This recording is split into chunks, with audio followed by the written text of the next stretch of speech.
Blog Talk Radio.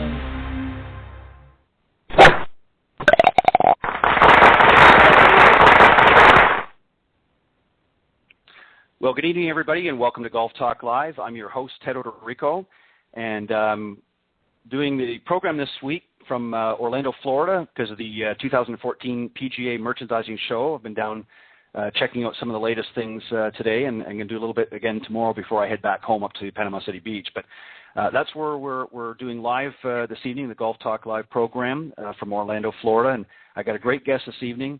I've been walking around, as I said, around the PGA show, and my guest and I are going to talk a little bit about that a little bit later in the program, but let me bring him out here first. My guest this evening is PGA Apprentice Michael Wheeler, and he lives up in the Reading, Pennsylvania area, and he's just sort of starting out his PGA career, and we want to talk to a little bit about that, how he got started, and so forth. And so I'm going to bring him out here. Welcome to Golf Talk Live, Michael. Hey, Ted. Thanks for having me. I appreciate you having me on.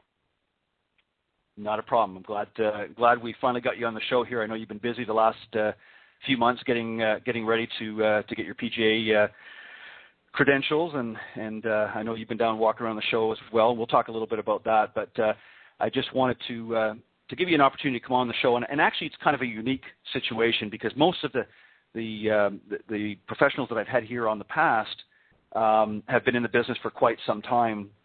And 20 or 30 years, many of them, and you're still fairly new to the program, and so I wanted to kind of get a different perspective to the teaching profession. So I wanted to have you on the program, and I know that you've been playing for some time, and obviously you're an accomplished golfer in your own right, but you're sort of getting your feet wet compared to some of the others out there, and so I wanted to get sort of that fresh perspective, and a young guy like yourself maybe can teach some of those out there that want to get into the game and want to be able to get some good instruction.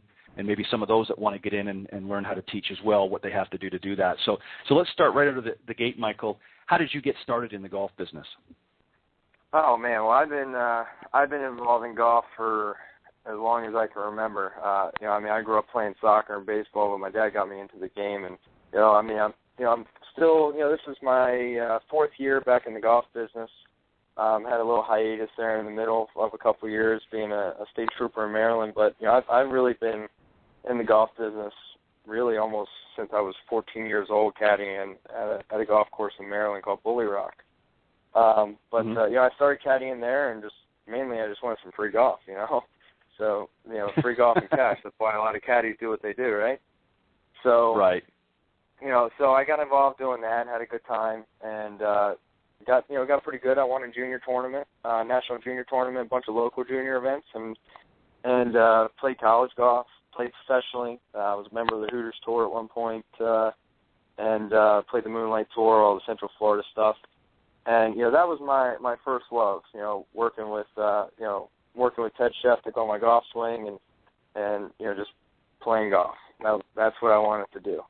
But after moving back home, I really wanted to get into teaching, and but before you can really be a good teacher, you really need to be a good golf professional. You need to have all those basics, what we'll talk a little bit about tonight as far, and that's what the apprenticeship teaches you. But I really don't recommend a new instructor or new teacher and professional to go right to the teaching side. Learn how to run a golf course, learn how to turn carts and run the outside operations and run a golf shop. You got to know how to do all that stuff. So and it's kind of like it, right, and that's an interesting point that you bring up, Michael, because really it's like that in any aspect of life. I think a lot of times, especially a lot of the young guys and gals coming up now in the world, they're sort of led into this direction that they need to sort of start at the top, and really you need to kind of get your feet wet. Obviously, being a PGA professional is a very high honor, and a lot of people, not everybody's cut out to do that, and you have to have certain skills and talents to be able to pull that off. But you also have to understand other aspects of the game, and I think sometimes starting out sort of on the ground floor, like you said, working in a pro shop and doing some of these different things that you might do at a golf course, just sort of familiarize yourself with the game really before you get into the apprentice program. And that's a very smart thing because, as I said, a lot of other areas in business and that, too many times, the youngsters want to get out there and they want to, get into business, but they don't really sort of start out. It's kind of like the old thing, when you come out of college or something, everybody used to go and you'd work at a fast food restaurant, get a little bit of experience and work your way up. And it seems nowadays a lot of people don't want to do that. So that's some great advice for those out there wanting to get into the PGA Apprentice program. We'll talk, again, like you said, a little bit more about that, but that's a great point to raise right from the beginning. Yeah, absolutely. I mean, that's not, and believe me, it wasn't my idea. I was told this from guys that have been in the business for 30, 40 years. My mentors. Right. They were like, I know you want to teach, but you gotta start at the bottom, work your way up. You gotta earn it. It's not something that should be given to you. It's something that should be earned, and you need to understand, the golf swing. You got to understand all aspects of it, and that takes time to learn. So while you're, if you want to teach, start taking time and do what I did. Go find the best instructors in your area and watch them teach, read books, watch movies, do everything you can. I stay up late at night just watching the Golf Channel and studying different golf swings and reading different books. I love it, but my wife hates it. So yep. it's part of it's the nature of the beast. So I'm sure that resonates with a lot of spouses out there, not just the ladies, but I'm sure some of the female instructors out there, I'm sure their husbands that aren't in the business probably feel the same way. But you raise you raise another valid point too, Michael, in this area. It's not just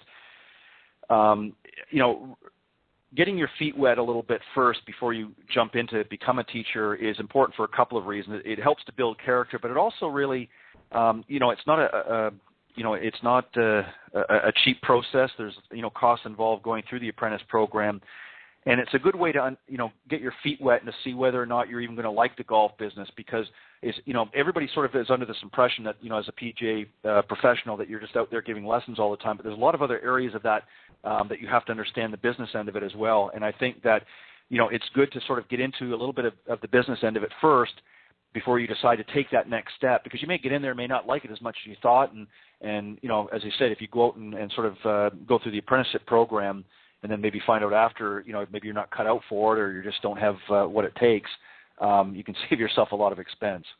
Oh, yeah, absolutely. I mean, everybody will have that moment of, do I want to do this? I mean, any pro that's been in the business for, X amount of years has had that job that they couldn't wait to get out of. But it's just, it's part of the golf profession hazing process. You just gotta put up with it. It's just part of it. It makes you a better professional. That's a good way to put it. Yeah, that's a good way to put it. The hazing process, and that's pretty much it in the profession. But Michael, just before we continue on, let me just let the listeners that are tuning in here live tonight just to remind them that we are live from 6 p.m.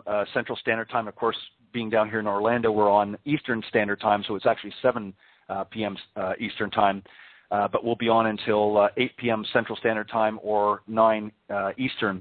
And if you want to call into the program, if you're interested in maybe you've got some questions for Michael or myself, or you want to know a little bit about the apprenticeship program, you can certainly call in, and we'd certainly love to take your call. And that number is area code 646-716-4667. And you can also email me if you want during the program at ted.golftalklive@gmail.com. That's ted.golftalklive@gmail.com. Certainly be more than happy to read out your emails here live on the air. And don't forget, if you're on Facebook, you can visit the Facebook page at Golf Talk Live Blog. That's facebook.com/Golf Talk Live Blog. Certainly would love it if you go and like the page. And also, while you're surfing on the web there, if you want to check out the website or blog, it's www.golftalkliveblog.com. And we've got some great books from some previous guests that were on here that written some great golf books, some instructional and some just some great stories. So if you want to check that out, you can. And actually, the links are there that you can click on and buy it directly from Amazon or right from their own websites. And also, there's a couple of products, 2-3 products on there as well that guests that have been on the program. So make sure you visit the website as well and check those out to make some great gifts, or you might want to just pick a copy of some of the books or what have you for yourself. So make sure you visit that at golftalkliveblog.com. And also, as I always have said these last few weeks, I don't do a lot of tweets on Twitter, but I do keep updates on the program. So if you want to follow me on Twitter, my Twitter handle is Ted and Buck CEO. That's Ted and Buck CEO being in capital letters. I certainly appreciate those of you that have been following these last few weeks. I appreciate you, so keep it up. And obviously, if you want to tune in live here, the link is blogtalkradio.com/golftalklive.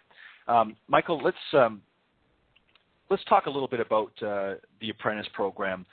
Tell us a little bit about the journey that you had to take and what, obviously, you did some other things before you did it, but once you decided to make that commitment, what was sort of the first steps that you needed to take? First step is just to go on PGA.com and find out where a local, what's called a PAT, player ability test, from playing ability test, I should say. And, you just play golf. There's a certain score you have to shoot. Normally, it's always 36 holes. Normally, it's an average of about 77. Right. So like 154, 156, somewhere around there, depending on the difficulty of the golf course. And you sign up for that. That's usually like right around $150 after all is said and done. And you sign up for that and take. If you pass your PAT, you're good. But you can also shoot what's called a qualifying score. If you shoot under like 83, which hopefully everybody that wants to be a golf pro can shoot under an 83. But sure. So from the white tees with pins in the middle, I should say. Not it's not like they tip it out or anything like that. It's they make it about as easy as it can possibly be. Right. So if you shoot a qualifying score, you can go ahead and register in they call it level 0 or the qualifying level, where you have to learn the Constitution and the rules of golf, and you just take a couple tests on those. Don't test me on that because I don't remember. It was like 3 years ago. So, but you still learn the basics of it. You learn the basic structure of the PGA, which is you're always gonna remember that. Just because it's important, the structure of how the sections work with the, their own chapters, and then, how they tie into national and different committees you can serve on. Like I was lucky enough recently to be selected to the instruction committee and the education committee. So, once you become a PGA professional, which I'm going to be elected in like 2 weeks, you're able to serve on a committee and help your section out. So that's kind of some of the stuff you learn in the initial qualifying level. Then you just go through several, there's 3 levels after that, level 1, 2, and 3, obviously, not rocket science there. And, basically you're just, each one piggybacks off the other. Each one gets consecutively harder. Don't let people lie to you. They don't get easier. They get harder, because I kind of thought they would get easier. They don't. And as they should. It's a learning process. Sure. Now, if you were to, let's just say that we've got some listeners out there that maybe are thinking of getting in the profession, and let's say they've been working at a local course for maybe the last couple of years, and they've obviously played golf and they've got a pretty good game. If you were to sort of give some a pearl of wisdom, if it were, for somebody that wanting to get into the profession like you have, what would you suggest to them? What advice would you offer for somebody that's interested in getting in to become a PGA professional? Best advice really would be just to buckle up and hold on, man. It's a lot of information that you learn, and the first realization that you have to come to is the fact that if you like playing golf, you probably shouldn't be in this business because you never play. We're always working. We're always facilitating for those people that like to play golf. We don't play though. Luckily, in the teaching side of things, you have a lot more opportunity to play. And there's section tournaments within each PGA section. I'm lucky enough to be in Philly PGA, which is an outstanding section. In my opinion, I think Philly section and Met section are probably the 2 top sections in the country for playing and teaching. Some of the best teaching professionals and some of the best players come out of that section. A good example is a friend of mine and my coach's son, Mark Sheftick. Mark is a hell of a teacher and a hell of a player. He is amazing, and he's played 3 PGA championships, 3 or 4, been on 3 or 4 PGA Cup teams. He's played in, I feel like, every single national PGA, national professional championship since it's been around. But he's just a great player. And a lot of these guys that are out there that are playing could be playing on tour. They just, they enjoy the teaching side of things. They enjoy interacting with people. Right, and I think it's, the one thing you have to keep, and a lot of people, there's really sort of two ways to look at this. To give you an example, you're going to get some individuals out there that are extremely good teachers, but maybe not the best players. And that doesn't mean they're not, competent and a good, solid player, but they may not have the skills quite to get out on tour. Then you've got some that have a little of both. But not every good player, and I'll give you a good example, not every good player on the PGA Tour necessarily would make a good teacher. Oh, absolutely not. Absolutely not. I mean, it takes, it really does take a special kind of personality to be able to teach. I mean, a lot of people that we teach come to us on a weekly basis, and, they're trying to improve our game. And, it's a great, awesome process. I love every minute of teaching. But then, every once in a while you get a student that comes in, you ask them if they practice, and they haven't, and you work on the same thing over and over again, and that's where, the patience kind of comes in, just with anything, any job that you do. Right. But, if you want to teach, you really got to love interacting with people, because you're going to be around them all day, every day. You got to love teaching the game of golf, Right, and it's definitely not a profession for somebody that's, shy or timid, by any means, because you have to be, I mean, you certainly don't have to be over-the-top aggressive, but you've got to be assertive individual. I mean, you've got to, be creative to drum up business. And also, too, is, when I was walking around the show, and we'll talk a little bit, about the PGA show in a few minutes from now, but, one of the things that a lot of people had mentioned, getting on about practicing and things like that is, you certainly have to have a lot of patience.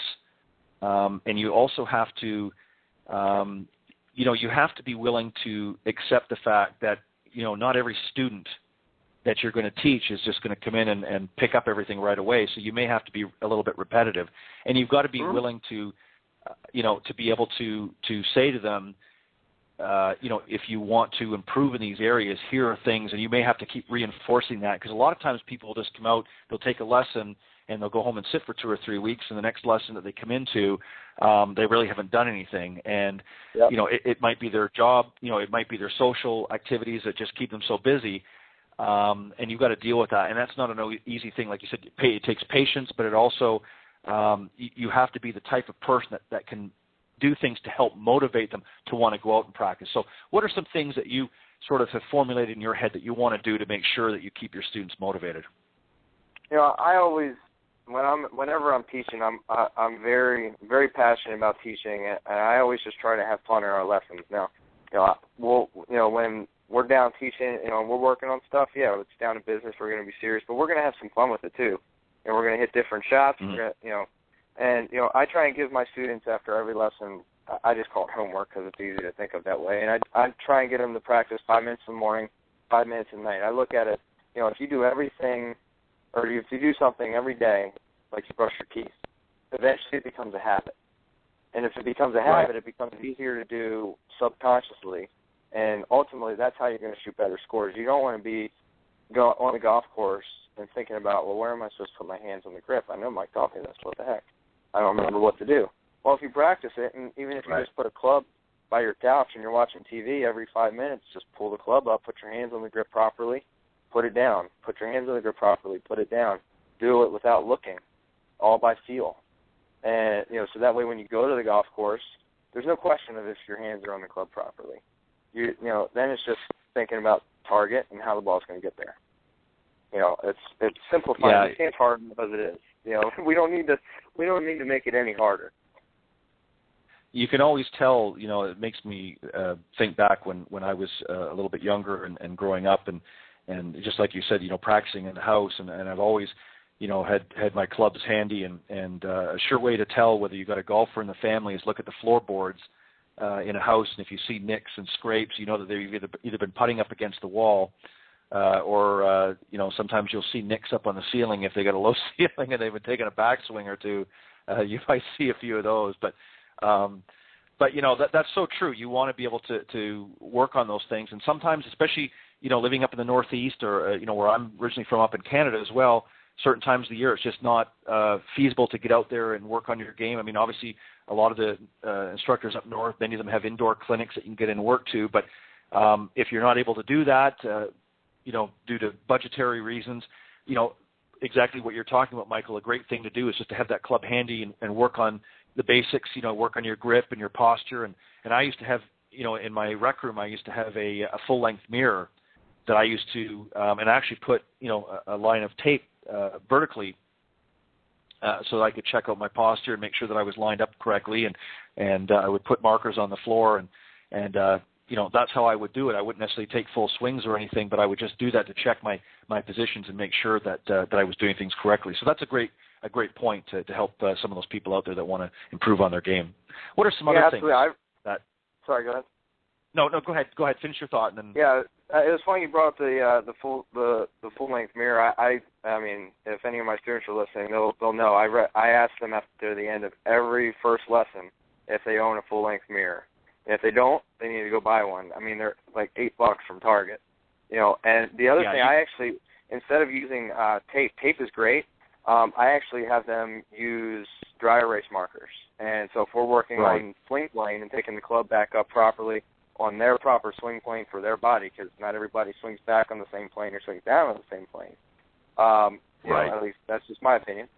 But we can use that line if they can have their wife or their kids or somebody have them set up and draw that line, and it can always be erased, rewritten on again, and it works really well. And it's a really good way because when you're practicing, you need some sort of feedback. Now you don't want to become dependent on that feedback, or you'll never you'll never get better because you'll play golf and you'll be looking for the mirror. Where's the mirror? I need to bring it out on the golf course with me, but you can't.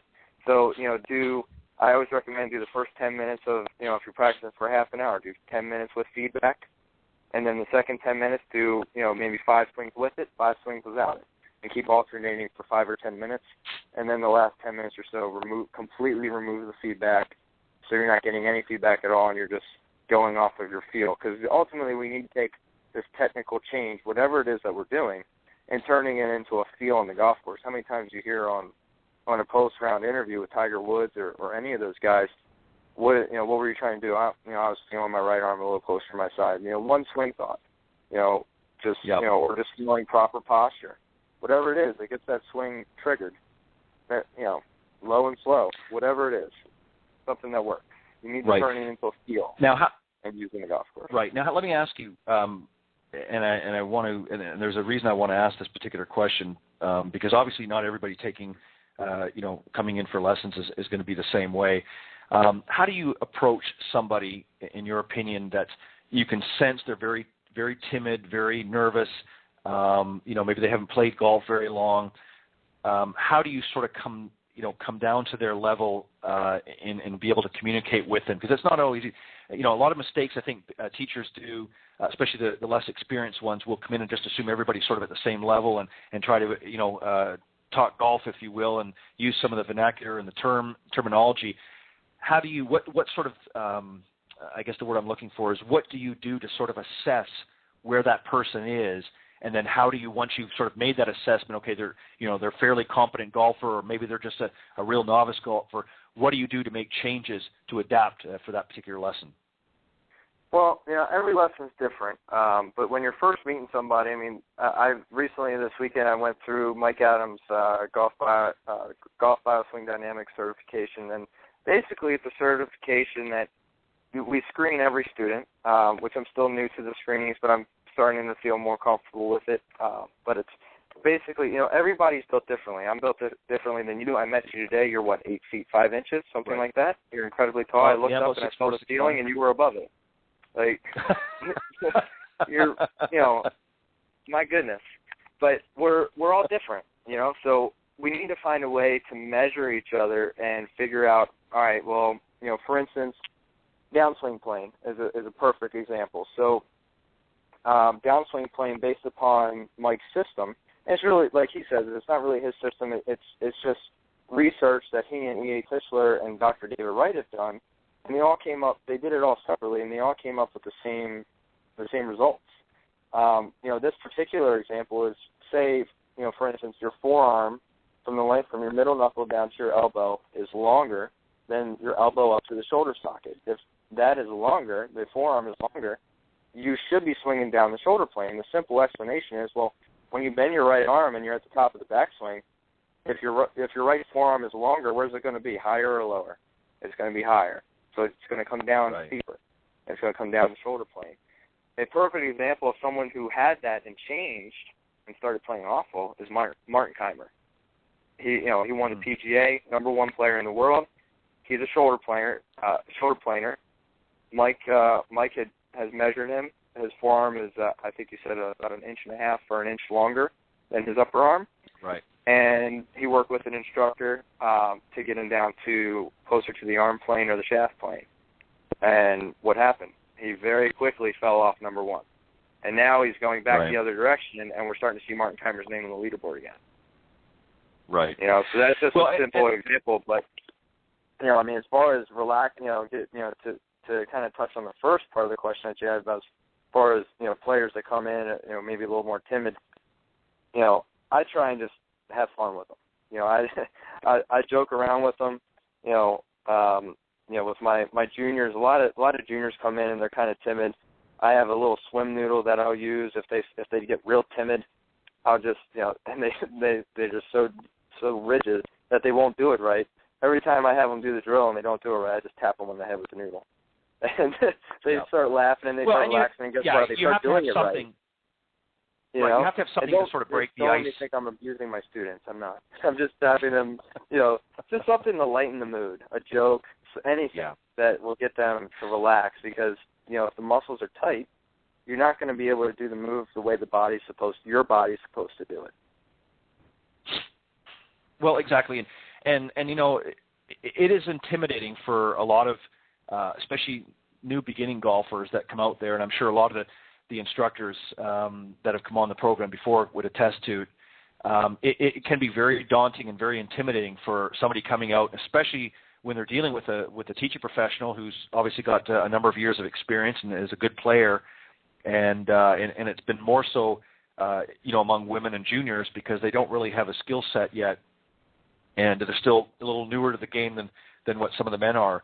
And so you have to have a way of sort of breaking the ice. You've got the real key that I've found over the years. I mean, I've been teaching privately for a number of years now, and I've played myself since I was very, very young. My father really took me out and taught me the ropes, and he was an extremely good golfer. In fact, he had blown his knee out some years ago downhill skiing, but if he hadn't have done that, he would have had the ability to I'm sure, make it on tour. He was that good. But, so he sort of taught me the basics and went from there. But I can remember when I was first learning the game, I was very intimidated. I was, believe it or not, with the talking I do now, I was actually very shy as a youngster.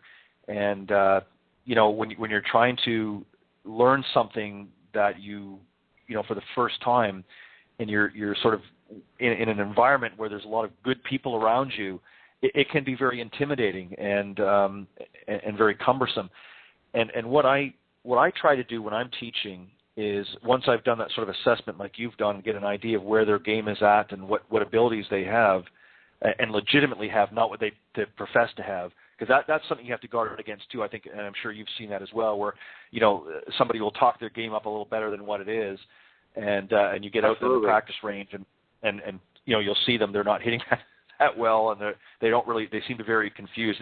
And something that I mentioned last week in the program, and I'm sure you've seen this, what I like to do is, and jump in here in a second, but what I like to do is when I'm getting ready to give a lesson, I like to sort of stand off before I come up and sort of do the introduction, and I like to watch and see how they warm up when they're getting ready for me to come out. And the thing I find most often, which is very, very interesting, is when they're sort of in their warm-up and, I'm getting ready to come out, they'll just sort of hit ball after ball after ball. But when I come up and I'll say, okay, John, Bill, or whatever, let's hit a couple of shots, they'll go through a whole pre-shot routine. And I'll say to them, I was watching a few minutes ago and you didn't do what you're doing right now. Why? And I think a lot of people get caught off guard because they feel like they need to do that when they're in the middle of their lesson, but they don't do that. And it's important that if you're going to become a good player or even a decent player, you have to form some sort of a pre-shot routine. And you have to do that all the time, whether you're playing or practicing. And a lot of amateurs, particularly the weekend warriors, do not do that. unless they're in front of an instructor or something to that effect. Do you find that a lot as well? Yeah, I do. I mean, I'd say a pre-shot and a post-shot routine is extremely important. Sure. I mean, when we go out for playing lesson, post-shot routines are just as important as pre-shot. I mean, if you hit a poor shot and you don't happen to look down and see that your divot was 20 yards to the right or 20 yards to the left, right? You know, you're trying to put these pieces together. That's a clue that can help you say, all right, well, Mike and I are working on not coming over the top. Well, that divot was 20 yards to the right. I need to exaggerate that move that we're working on a little bit more. You know, but right. I think the big thing is with the pre-shot routine, you know, with practice, I think it's great to have it in practice. But there are times where, you know, that with my research and a lot of other top 100 pros that I've talked to, you know, taught me the same way is that, you know, there's two different kinds of practice. You have technique practice and you have practicing the play. If you're working on technique, right. then you don't need to go through your pre-shot routine. Just make sure your setup is right every time. That's key. Right. You know, so every time I have, even in technique practice, I have my golfers step in with one foot, take a step with their left, take a step with their right, so the ball position's the same every time. So in a way, that's part of their pre-shot routine. Right. But at the same time, if we're working on something, you know, for instance, I was out with Ted Sheftick last week, and we had one of his students there, and we were working on some hip movements. And, you know, every time he would get out of his posture, he would have some trouble getting back into that position. But when he stayed in the posture, he could feel what he needed to do. So we had him do that for a good probably 20 to 30 minutes. So he could feel where that left hip needed to go. The left hip, you know, for him, he was really sitting deep into a squat, you know, creating like a dynamic right. S posture with his body, which wasn't good for him. He wasn't engaging his core like he should be. If you want to, you know, that's more of like the biomechanical reason behind it. But so we had him do some drills and stuff like that where he wasn't really worried about ball position or anything like that. He was just getting to a good setup position with his, you know, with his hips up and out like they're supposed to be, and club on the ground, and then turning back, getting the hips to move properly. You know, after 20 or 30 minutes, we can move on to, all right, now let's set up to a ball, do that same thing, and let's hit a golf ball. Let's try that for about 10 or 15 minutes. If it doesn't work, let's go back to some drills and keep going back and forth. Eventually they'll get it.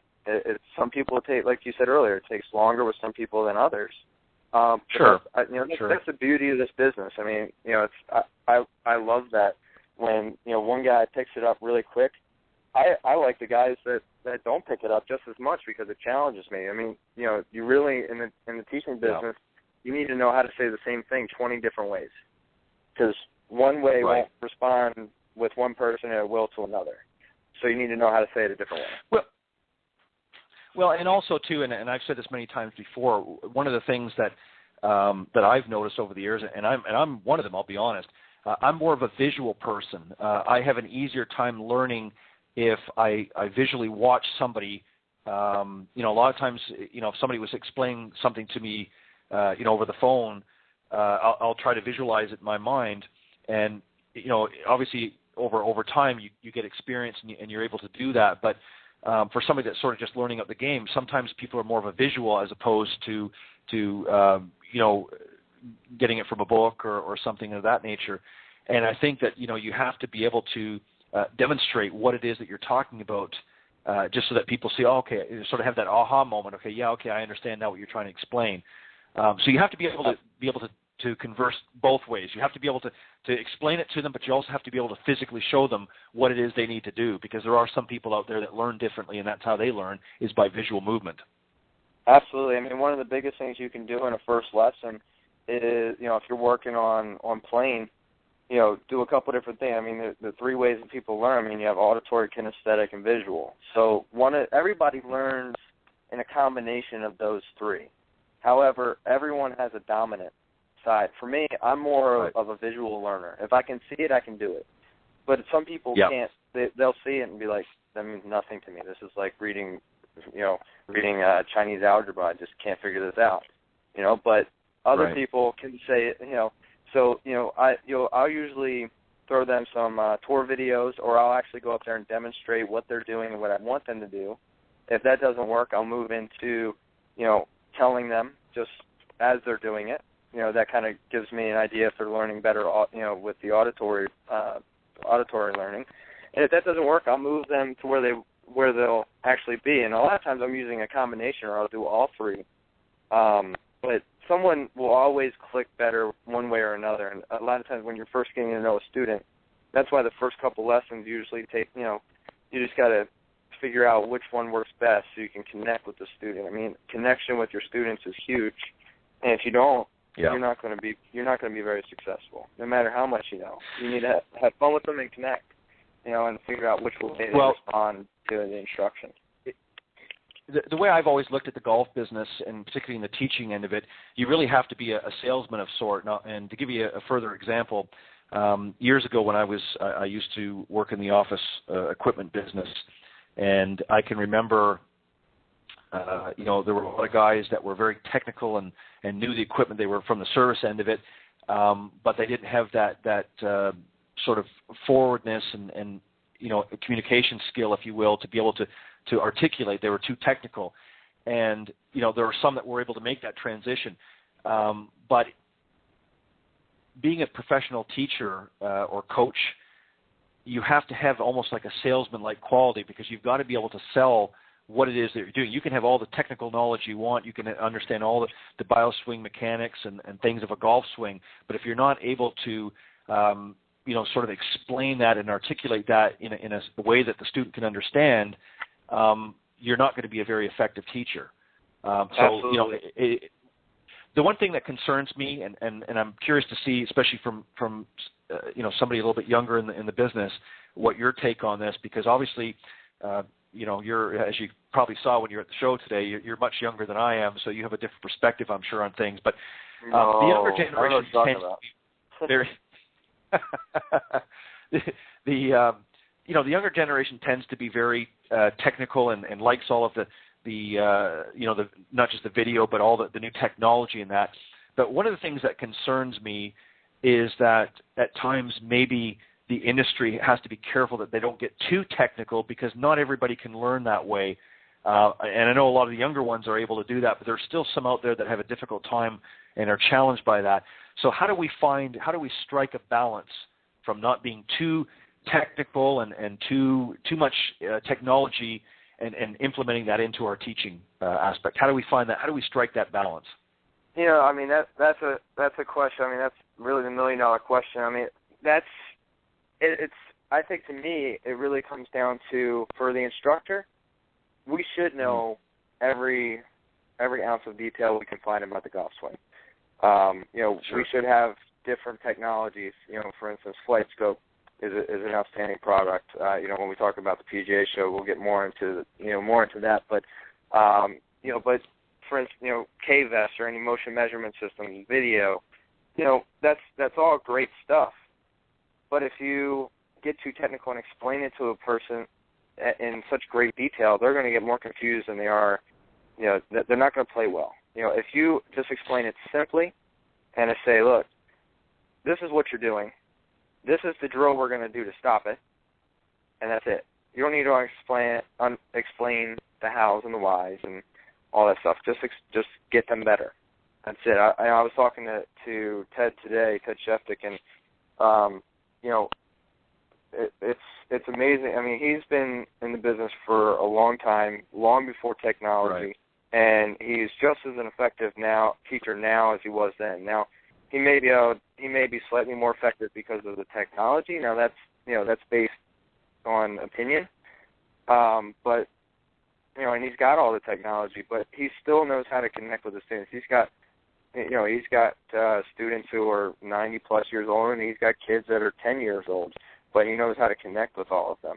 But the way he says it is, you can have all these gadgets you want. You can have K-Vest, you can have Flight Scope, you can have a video software, you can have all this stuff.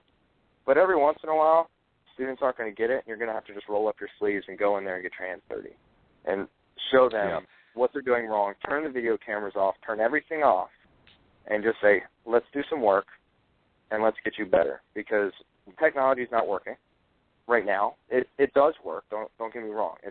Technology is an amazing thing. It's a great learning tool. But sometimes there's just a time and a place where you just got to roll your sleeves up and go in there and do some work, do your job. You know. Well, one of the things.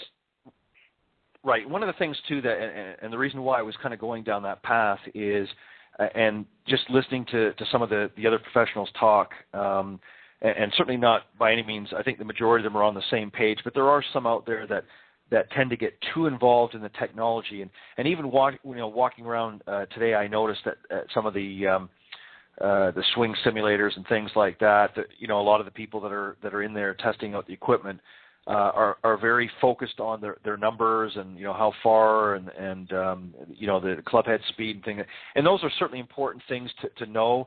But I think sometimes we have to be careful that we don't get too caught up in the technology, that we forget some of the basics, because the bottom line is I don't care what technology you use.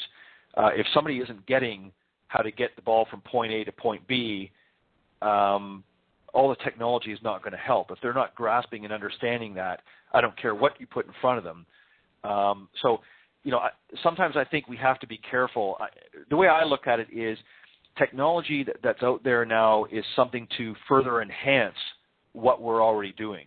In other words, exactly. It's going to complement and make it easier in some ways, but not overtake the skill and the knowledge that we are trying to bring forth to that student. Because at the end of the day, and it's just like, and we'll talk about that too as well, but it's just like some of the equipment that's out there. I mean, it's great that they can advertise that it's going to give you all these extra yards and it's going to do all these things and create all this extra backspin. But if you don't know how to put the club face on the ball properly and you don't know how to execute the shots correctly, that technology is not going to do very much for you. Certainly not to the level that they're professing. But Michael, let's do this for just a real quick second here. I need to just take a quick little pause and I'm going to go over to the Ryder Cup, and then we'll get right back into it here. So just hang tight there, Michael. And for those of you tuning in, my very special guest this evening, he's a PGA apprentice and soon to be a full-fledged PGA teacher professional up in the Reading, Pennsylvania area. And right now he is down here in Orlando, Florida with me, and we're just talking here on Golf Talk Live a little bit about his apprentice program and what he's planning on doing in the next phase of his career. But before we get back with Michael, I just want to remind everybody that we are live right now on Golf Talk Live at blogtalkradio.com/Golf Talk Live. So if you want to pass that link around, I'd certainly love to get more and more of you tuning in every week. And if you want to call into the program, if you want to talk to either Michael or myself, we would certainly love to hear from you. Always glad to take a call here. And you can do so by calling in at area code 646-716-4667, through an extra 6 in there. Or you can email me at ted.golftalklive@gmail.com. And while you're on the internet anyways, surfing around on Facebook, make sure that you visit my page and like it. It's Golf Talk Live blog. Make sure you have blog on the end there. And also follow me on Twitter at TedandBuckCEO. And also you can surf around on the website at golftalkliveblog.com. Now, for those of you that want to go over to the Ryder Cup a little bit later on this year, I got a great deal for you. The people at sportseventsAccommodations.com wanted me to let you know that if you're looking to rent some property over during the Ryder Cup in 2014, that's taking place September 23rd to the 28th of this year, and that's going to be over in Perthshire, Scotland, then you've found the perfect place.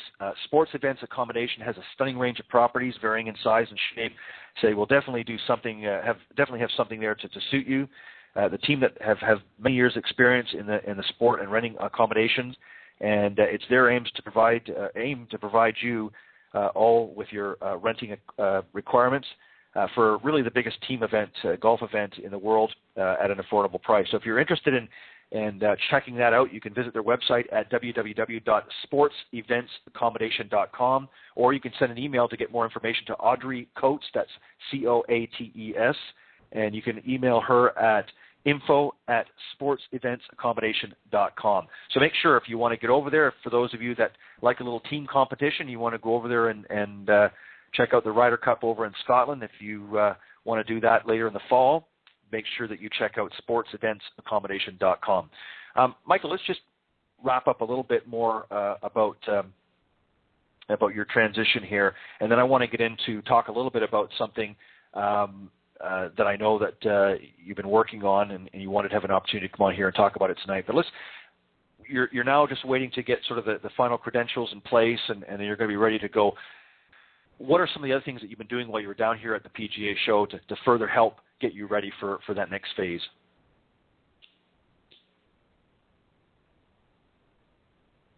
Hello, Michael? You back? Well, I guess Michael must have taken a little bit of a break, so let me just hang on here. Let me just remind everybody that we are on here every Thursday at 6 p.m. Central Standard Time here on blogtalkradio.com. And I guess Michael must have excused himself, and we'll just give him a moment here to come back and join us here. If you can hear me, Michael, we're back. And just let me know when you're here and available. We'll continue on. Don't forget, we're going to be starting up, and I'm going to be talking a little bit later about this. But don't forget, beginning March 6th of 2014, we're going to be starting a new segment called Coach's Corner. And that'll be the first hour of every Thursday night's Golf Talk Live broadcast. And we're going to have a panel of coaches on here, including Michael is going to participate as well. And we're going to give you guys an opportunity to phone into the program and or email into the program with some questions and get some tips from some of the great instructors that have been on this program in the past and some ones that are coming up in the future. So let me just double check. Michael, are you back? No, he must have stepped out. Let me just double check and make sure we haven't lost our connection here. No, Michael's still with us. He must have taken a little bit longer break. So don't forget, March 6th, we'll be starting the Coach's Corner segment, and that's going to be your opportunity to call or email your questions to the program and pick the brains of some of the best coaches and teaching pros in the business. Each week I have a different panel, so we'll cover a new topic each week, plus help you weekend warriors improve your golf game. So be sure to call in during the live broadcast, which is at 6 p.m. Central Standard Time, or you can email your questions to questions.golftalklive@gmail.com, and you can send those in right away. And what I'll do is I'll keep them and read a few of them out each week to the panel, and make sure that you include who you are and where you're from, and we're probably going to have some prizes along the way as well for some of you participating in that, some great gifts. So make sure that you tune in each and every week here on Golf Talk Live. Let me just double check. Michael, are you back yet? No, I guess we've lost Michael. While I wait for him to get back, I'll just keep an eye on here. While I was at the show, one of the interesting things that I saw, had a chance to be able to talk to some of the people that have been on the program.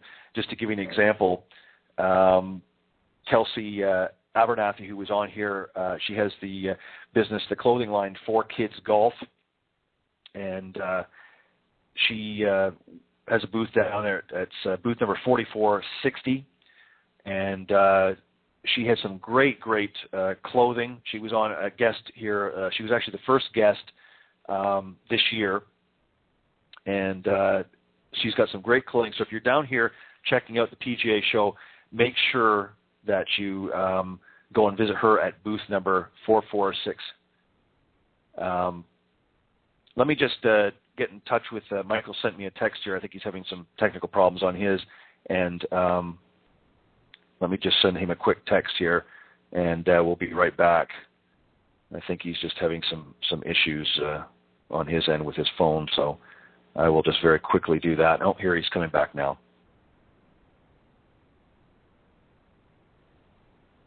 Hi, Michael, you're back? Yeah, can you hear me? Yeah, that's good.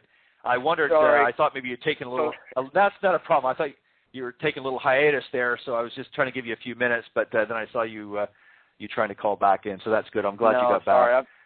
I was listening the whole time I was talking and then realized I wasn't on. That was my phone dropped the call. Sorry about that. I was just having a good time talking to myself, apparently. Yeah, no, I've been there and done that before. Anyways, I just wanted to read out a little bit about the Ryder Cup next year. Some group over in Scotland wants to offer some accommodations to the listeners out there that are interested in going over for the Ryder Cup next year. So I was reading that out while we took a quick break. But Michael, let's talk about some of the things that you've been doing this week since you've been down here at the PGA show. I mean, obviously you've been walking around, checking out some of the exhibits, but there were some other things. I know you were doing the Mike Adams golf bioswing certification. But what were some of the other things that you've been doing since you've been down here at the PGA show? It's been a busy week. The certificate, I flew in on Saturday, and we had the certification all day Sunday and Monday. Before that, I played 9 holes with one of the tour players that I'm working with now. He plays on some mini tours down here, played a couple web.com tour events, and we just started working together. So we had a good time on Saturday, enjoying being able to wear short sleeves. We don't get to do that in Pennsylvania in January. So, no. Yeah, or Canada, from where you're from. But no. So other than that, I mean, we had we had demo day on Tuesday, which was a blast until we got rained on. And then we had the top teachers forum, or the open teaching forum there on Tuesday night, which was a lot of fun. I mean, there were some of the best instructors in the business there that night, and we had some presentations from Dr. Robert Neal, who owns Golf Biodynamics or Golf Diamond Dynamics. The names between Mike's and Dr. Rob's is very similar. So. But it's he's a golf biomechanist. He's been in the business researching the golf swing for I think 25 years, just researching the golf swing. And right. So he did a presentation, which was a lot of fun to hear, talking about pitching, the mechanics of pitching and what his research has shown.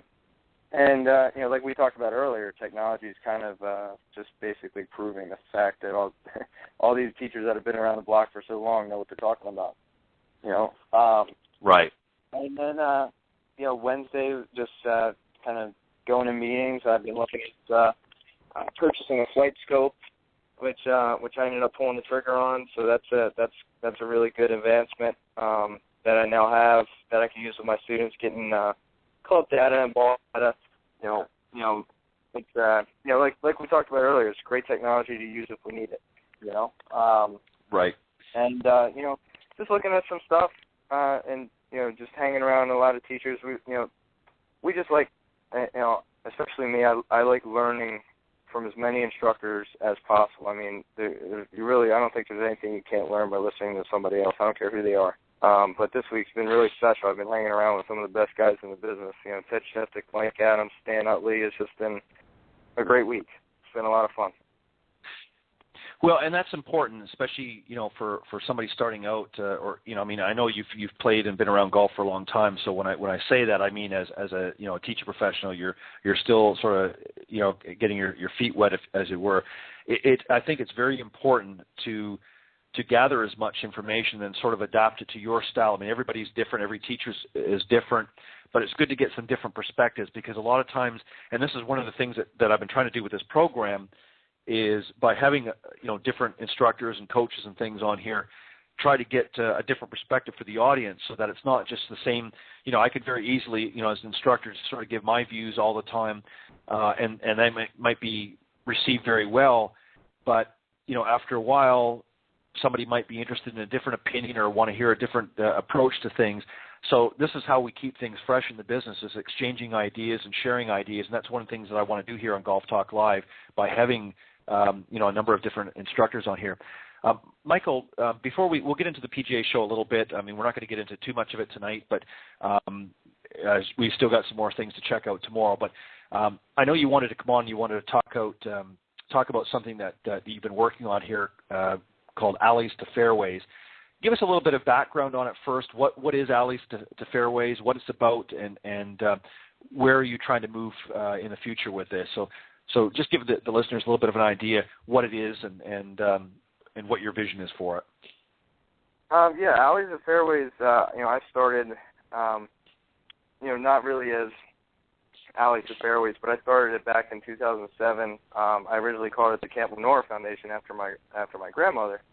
And we just happened to give a clinic to a group of kids from the inner city in Baltimore.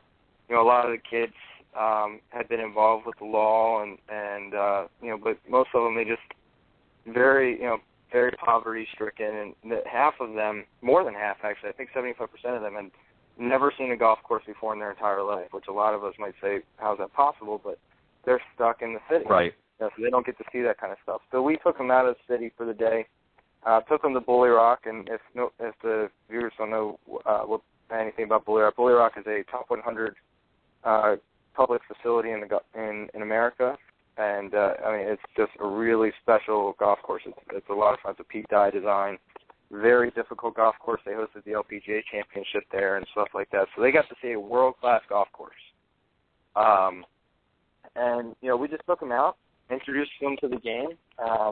I had a couple of the pros from Bully Rock help me, and Peter Bowman, Rick Brownsville, they helped me out a lot and helped me teach the clinic. And we just had a fun day. Some of their parents attended, and we taught them how to swing a golf club, how to hit chip shots. We used hula hoops and had them try and chip into the hula hoop, and just some fun games, teach them about golf.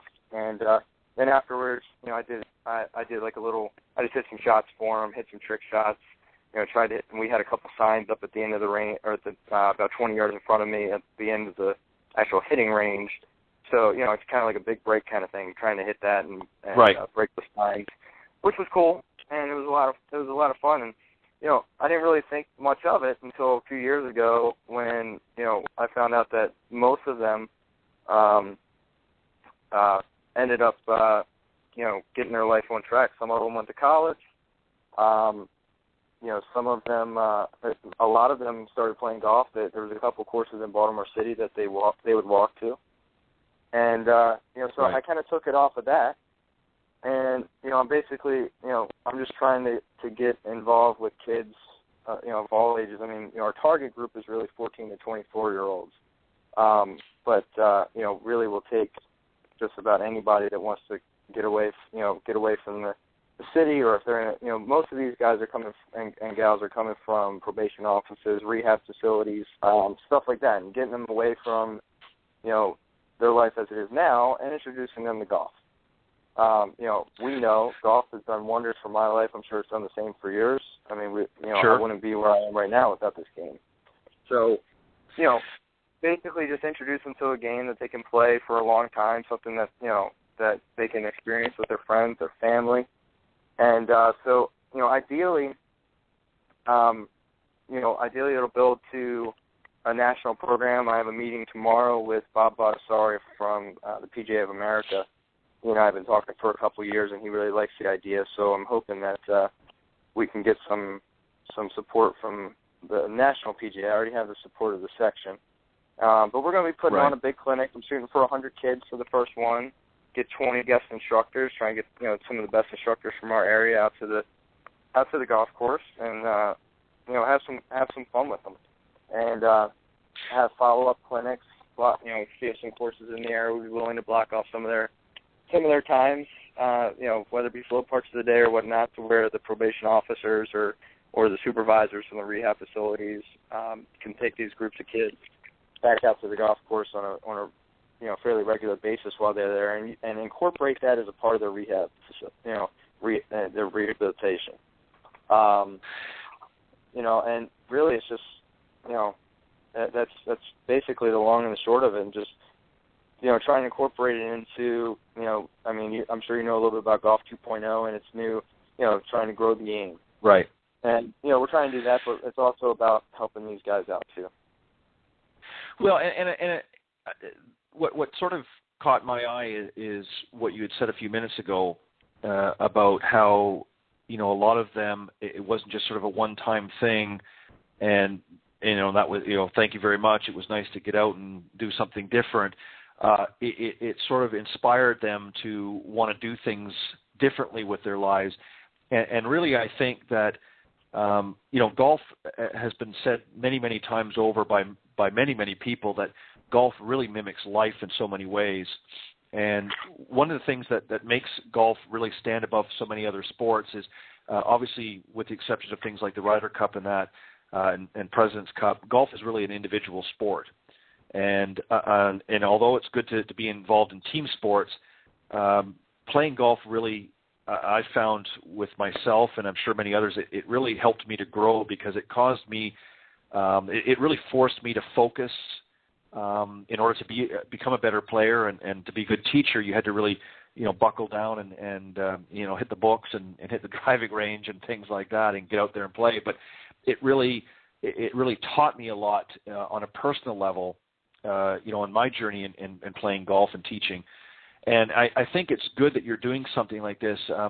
It's great for teachers to go out there and be doing their craft and that, but we also have to find ways of giving back. And although there's a lot of great charity causes that the PGA Tour and the LPGA and that does monetarily, we also have to be giving of our time. And this is a particular group of individuals coming from, as you said, a lot of these inner city kids that really don't have a lot. They don't understand.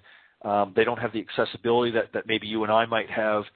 And by introducing to a sport, showing them that it's not, an elitist sport, even though, it has been sort of labeled that for many years, golf is growing into different areas thanks to players like Tiger Woods and some of the others that have opened the game to a whole different generation.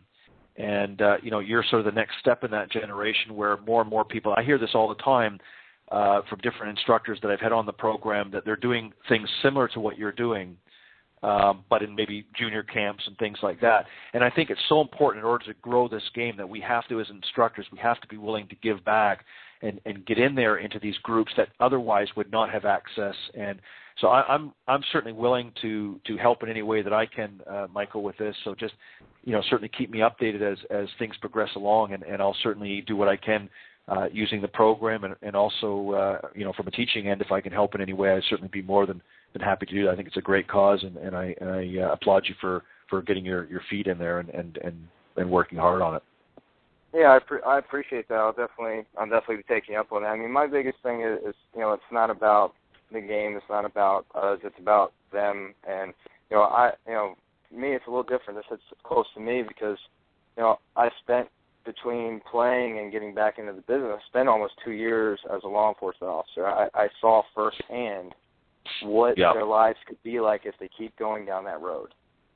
And, right. Now that I'm not in that position where I can make a difference through that kind of a job, I want to still be able to do something to where, and just, even if it's just give the bug to another golf professional in another state, in another city, that is like, right. Hey, that's a great idea. I should call them and we work out a deal where we can, I can right. do something like this in my town. And that's why Bob, I've been talking with Bob down at the PGA for a couple of years, and he loves it. And, his hope and my hope, I believe, is to try and get it incorporated into, the Play Golf America campaign and, get it put out there at a national level to where, we can try and make a difference in the community. I mean, if more people would try and help their own communities out, well, guess what? We'd be in a lot better shape than we are right now. I'm not going to get into that conversation. Right. But either way, we're not going it's all about the philanthropy. Right? It's about the philanthropy. It's about giving back, and it's about helping people that don't have the things that you have. I'm very, very lucky that I get to make my living in a game that I love. And even if I just get, even if we can just get a couple kids to do that, that's better than none, in my opinion. Well, it's a step in the right direction, and it's so true. And a lot of times, we forget on the outside, and you being in law enforcement there for a few years, you got to see firsthand, as you said, a lot of these young men and even women that unfortunately make some bad choices in life, and we all make bad choices, but sometimes there are consequences with those choices, and it's important that we recognize that they're still human beings, and we have to learn to move past it and help them, make better choices in their lives, and golf is a great way to introduce them to that, because it's something that a lot of these kids never had an exposure to, and for whether it was due to economic reasons or just geographic reasons where they were located, they just didn't have accessibility. But what you're doing is really, I think, a fantastic thing, because I think any time that we can do something such as this and reach out to a community like that, I think it says a lot about the game, and it says a lot about the people in it. And that's one thing that I've been very, very proud being in the golf community, more so. And that's not to say that other sports professions don't get involved with charities and things like that, or activities such as this. But golf has always really kind of taken a very bold step over the years, doing different programs and getting involved with the juniors. And I think it's so important. And I think the more that we can do that and the more that we can network and work together, as you said, to maybe one day make this a national type program. I mean, think how good it would be if we could take some of these young kids and young, even young adults who have maybe been led astray, whether it be through drugs or some other issue, that if we can find a way to show them a better path through almost like a rehabilitation, if you will, and show them that their lives have not been thrown away, that they can still have an opportunity. And by reaching out and doing what you're doing, Michael, that's exactly what's going to happen in the long run. And as you said, even if it's only one or two initially, those success stories will be able to manifest themselves into more success stories, and eventually it's almost like a pay it forward. You know, once you get one or two happening in a positive light, they're going to talk about it and maybe, you know, almost be a spokesperson, if you will, for doing that again and repeating that formula. So my hat's off to you for you know, coming up with this and wanting to jump in, as I said, with both feet, and I'm certainly willing to do what I can to help you. Yeah, I appreciate it. I mean, if anybody that's listening is interested in helping, you know, feel free. You know, my information I think is already on your page, but if not, I can give you my website. Feel free to call me, email me with any questions if you want. If you want to do something like this in your area, you know, give me a call. I mean, like you said, I mean, bottom line is they're all people. We're not better than them. They're not better than us. We're all human beings. You know, God made every single one of us, so it doesn't matter where we grew up, what we were given. It makes no difference. Golf is a game of life. I mean, it really is. You make a mistake, you forget about it, and you move on. That's the whole purpose. That's right. Well, and the thing is, golf, why I said it mimics life, is the one thing that you learn once you've been playing golf for a little while is, as you said, once you make a mistake, the idea is to learn from that and then improve the next time around. And it's the same thing with life. You know, you make a mistake. Yeah.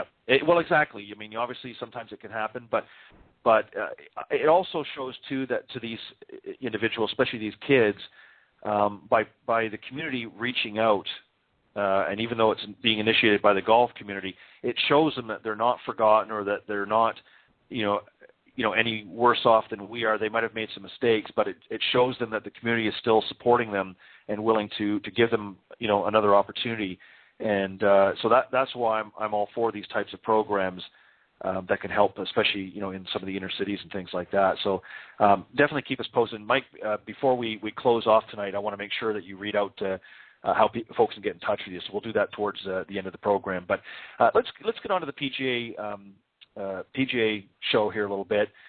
And, you know, as we both had talked about earlier, you know, off the air, we both had an opportunity to walk around and see some of the different things. And I'm going to do, as you are, again tomorrow. But what were some of the things that really sort of caught your eye at the show? And I know you didn't get to see everything, but what were some of the things that stood out in your mind that you really sort of took a shining to and think that you want to share with the listeners here? Yeah, I mean, there's been quite a few things that are coming out that are pretty good. I mean, the two instruction pieces. I guess we'll start there. The two instruction pieces that I really liked, and I think it's good for the consumer, and it's great that these companies are doing this now because they're making it more affordable for, you know, the average Joe to buy. And, you know, and it's just another tool that you can have, you know, whether it be in your house or you know, take it with you on the golf course. But, you know, the first one was, you know, that I was really excited to see was FlightScope. You know, they came out. They've always caught my eye. You know, FlightScope TrackMan. You know, that's, you know, they've always had a little bit of a rivalry going on, and, you know, with reason. They're both great products. I've never met anybody who owns a FlightScope that doesn't like it. I've never met anyone that owns a TrackMan that doesn't like it. You know, but you know, right. FlightScope, for me, I've been using it a lot longer. But FlightScope's coming out with a smaller, they call it their X2. That's, you know, we'll call that their Cadillac. But right. They came out with a different one this year, two actually new models. But the one in particular is mainly for consumers. It's the XI model, and it's really an awesome thing. I mean, it does just about everything my full-fledged X2 will do. It doesn't read as much of the club data, and it doesn't read as much of the ball data, but it gives you enough to get by and learn from it, and take what we're working on in your golf swing and say, all right, well, my club was traveling from the inside too much, the ball launched too high, and you learn that from your PGA professional that you're working with. But this one, like a normal one of these products, I mean, they can run upwards of $10,000, $11,000. This one is a consumer model, and they're listing it at $2,500, which is, all considering for a Doppler system, something that guys on tour use for, especially, it's more for like the better golfer, in my opinion, just because, the beginning golfer shouldn't have to worry about those numbers or anything like that. It's just more about, giving you a swing you can mold and things like that. But the XI is just, it's really great. I had the opportunity to get a demo of it today. It's really efficient. It works really well. And, really it's all things considered, it's really, price-wise, it's really not that bad. If you're really looking to improve your game and take your game to the next level, that's something that you can really use. And then Swing Guru was the other one that I really liked. Swing Guru is basically, in its simplest words, is Xbox Connect on steroids. It's insane. And I don't know, did you get a chance to see that today? I didn't actually make it over there. That's one of the things I'm going to check tomorrow. But tell the listeners a little bit about what it is and what it's all about, and for those that aren't familiar with it, give them a little bit of insight. Right. So Swing Guru, it's essentially it's wireless. You can just plug it into your computer, and it's basically a camera that looks. If you've seen an Xbox Connect, it looks exactly the same. It's essentially an infrared camera. And through that camera, it gets 30,000 different pixels, and it creates your image onto the screen. The crazy thing about it is it's one camera is placed in front of you. So if you read my article on golfwrs.com about camera angles, it's from the face-on angle. Okay, so when you put it on that face-on angle, you can also see the down-the-line version because it populates and sees where your body is in space when you calibrate it. In the beginning, it takes about 30 seconds to calibrate. It's extremely easy. You can see the down-the-line version, down the target line, and you can also see the top-down, which is really good because you can see shoulder turn versus hip turn. So that's a big thing that a lot of beginners need, is to learn how to make a proper shoulder turn. I can't tell you how many beginners come to me and they turn back and they turn 50 degrees, and that's barely halfway back. We want a good, roughly 90-degree shoulder turn. Look at the best players in the world; they're turning and their backs to the target. But this, there's so many things it can do. It measures your center of gravity, similar to like a force plate technology. It just basically populates your body, memorizes it, and then you go up there and swing, and there's not one sensor on you, and it knows exactly where you are in space, and time and space, I should say, because it measures, it records when you make a swing and records impact. It sees where your hands are at the bottom, and it records. And it's got other features that you can train with it. You can set up in proper posture, hit the capture button, and you can actually see a green version of yourself, and you just step into that green version. If you're outside of it, any part of you would turn red. And you just bend over into or stand up slightly, and it turns green. And you can go through 7 different parts of the swing, all the way from address, quarter way back, halfway back, top, down to impact, down to all the way through the finish. And this, they're selling it at $895. For less than $1,000, you can have something that you can use every day. You can get your kids involved with it. It's a great thing for kids. Kids would have a fiesta with this thing. It's well, it's and you're getting feedback too, which is good. Even as a consumer, instructors can certainly use something like that. But as a consumer as well, it's giving you feedback, which. This is the one thing that I love about technology, and obviously video was sort of the real first icebreaker in that area, and one of the things that I really liked about initially, and obviously video is still something that's important, but there's so many different things now that you can do that are even exceeding just your traditional video. Not that video isn't good to have, but that was always sort of a two-dimensional a picture. Now you're getting things in 3D, and you're getting a much more crisp and a better image and understanding with some of the devices that are out there now. And as you said, for under $1,000, I mean, I don't know what the current Xbox is, but I mean, it's probably not that far from it. So pretty close. Why not? Yeah. Well, exactly, and who knows? It's probably made with a lot of the same. Get one. Yeah, it's probably made with the same components that are in Xbox. So I mean, but the one thing that I noticed, today at the PGA show is a lot of that 3D technology. There were a lot of different booths out there that were using that sort of technology, and that's definitely where the industry is going. And as we alluded to a little bit earlier in the broadcast, it's important as instructors that we sort of keep abreast. And that doesn't mean that we have to use every device that's out there. I mean, it's impossible to be on top of everything. But you have to have a general understanding of where and what direction the industry is going, because one of the big mistakes that some of the, and certainly not the more seasoned ones, but some of the older instructors I know, I've heard people tell me that are less, or more resistant, not less, but more resistance to change. And the problem is, what happens is, if you don't sort of stay, within the curve, and again, that doesn't mean you have to go and buy everything. What happens is you start to lose students, because students keep up with technology. They see and hear things all the time, and if you're not sort of keeping up with that, they're going to go somewhere else. So if you want to, keep your teaching fresh, you need to keep your courses updated, but you also need to at least have an understanding of what technology is available. And maybe not every student is going to be on the Flight Scope or TrackMan, but it's good to have that available, or have that understanding of how it works, so that if they're interested in that, you need to be able to say something like, this is how it works and this is the benefits from it, as opposed to sort of scratching your head and saying, I haven't got a clue.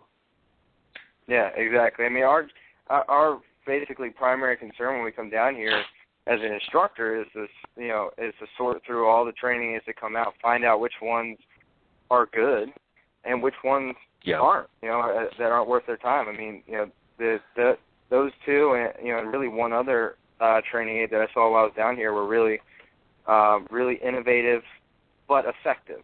They need to be both. Right. You can't just be innovative but ineffective, and you can't be, you can kind of be effective and not innovative, but then you're basically doing something else somebody else already did. So you just got to make sure that it's both. Was it the K-Vest that you were talking about? Was that the other one that you were? The K-Vest is really good. K-Vest has been around for a lot, but the thing that really impressed me, and it's kind of funny that I organized it this way, because each one of these kind of dropped in price significantly. But Zep Labs is called Zep Golf, and if you haven't checked those out today, you got to check them out. It's basically just one sensor that you put on your glove. It can also be used for baseball and tennis. So, like if you own it, and you have a kid that plays tennis or baseball, there's just a little clamp that you put on the bottom of those clubs, and it works the same way. But it measures what's called hand pass. And the hand pass is very important, again, especially for beginners, because they need to know that, that guy that starts the club way inside and comes over the top. But it's really cheap. It's $150, and it's synced through all these social media things, and it's really interesting that, the guy that, Patrick Shea, who's one of the golf professionals who helps run the program, he showed me a thing where, like, you can actually do it, and it gives you a score, and based upon where it should be. It's got, like, it's really interesting, because it has, inside of this little sensor, it's got two sensors, what they say, two sensors, a gyroscope and a compass. It's like, so if it's got a compass in it, you should, if you're out playing golf and you get lost, you can use that compass to find your way back home, I guess. But it's really, really cool.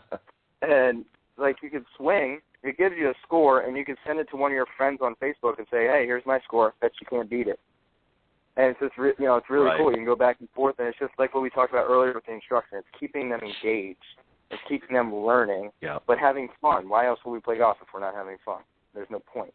Well, and the thing is, staying on technology for just a minute or two, as we talked about, off air a little bit too, the generation that's now coming up, I mean, obviously my generation, I'm in that I'm going to be 50, as I mentioned to you before, coming up in a couple of months. my generation and older, I take my generation out of that because my generation is more active in a lot of the social media and a lot of the technology. But some of the older generation obviously, found it more difficult to make that transition, so they tend to stay to more of the traditional. But your generation coming up now is really, up to date with that. I mean, and example of that is, you look at some of these young juniors that are coming in at, 10 years old, and they can just absorb this stuff like nobody's business. And, the thing is that as this technology changes, so is the game. And the game is so much better. I mean, if you look at the swings of today compared to the swings of, 30 years ago, these guys have gotten it down to, literally a millisecond in their swing. They can pretty much gauge now with all this technology if they're off by, if the club face is just that much open or that much closed, they're able to get that data instantly. And certainly at a tour level, provides vital information for them in making a decision on what they need to do and what adjustments they need to make. Now, obviously, for the average consumer, it's a little bit more difficult because they don't have the same understanding of golf, and that's something that, where you and I are trying to educate them as we go along. But that technology is certainly good. Now, one area and we talked about this, and I've said this actually many times on the program, and I'm going to let you talk a little bit about the equipment because I know that you're a Titleist man, and I would be remiss if I didn't let you brag a little bit about Titleist. You were overlooking at some equipment today. So tell us a little bit about that. And then I want to talk about the equipment, something that we talked about earlier. Yeah, obviously, like you said, I'm on Titleist staff. I've been for a couple of years, and so obviously I'm biased. But Titleist makes great products. They always have. Their irons, are outstanding. I grew up playing Mizuno irons and Titleist irons. Mizuno makes great irons as well. I don't want to sound like I'm completely Titleist biased because I want the viewers to get something else obviously out of this too, other than just Titleist. But Mizuno and Titleist, I think, are the two best irons in the market. And then I would say Titleist and TaylorMade are probably the two best woods on the market. And I look at that as Titleist is in both of those. They're always in the top, however many. Everyone who knows Titleist knows about Scotty Cameron.